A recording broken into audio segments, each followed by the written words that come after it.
రాజంపేట అన్నమయ్య జిల్లా రాజంపేట గ్రామంలో శ్రీ ఆంజనేయ స్వామి దేవస్థానం ఎండోమెంట్ దేవస్థానం ఉండిలో ద్వారా హుండీ ఓపెన్ చేయడం జరిగింది.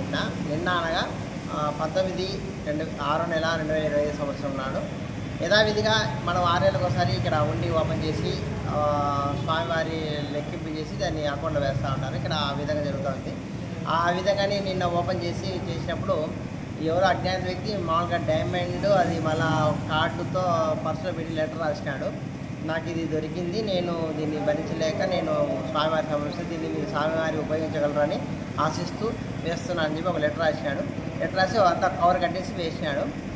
అది డైమండ్ అని ఆకతాయిలు కూడా చేస్తారు కాబట్టి, కానీ మనం ఏం చేసేది దాన్ని చెకింగ్ చేసి అది సేమ్ ఆ కార్డులో ఉన్నట్టుగానే అది 10 క్యారెట్ బాడీ అనేది కాబట్టి దాని 10% నిర్ణయించినారు. అదే ఆ కార్డు విధంగానే ఓకే అన్నారు. దాన్ని విలువైంది కాబట్టి దాన్ని మళ్ళీ యథావిధిగా సీల్ చేసి ఎండోమెంట్ వాళ్ళు, ఎందుకంటే చిన్నది కాబట్టి అది ఎక్కడ మిస్ అయితే కష్టమని దాన్ని మళ్ళీ సీల్ చేశారు. సీల్ చేసి మళ్ళీ స్వామివారి ఆభరణాలు ఎక్కడ ఉంటే ఆడ దాన్ని భద్రపరిచినారు.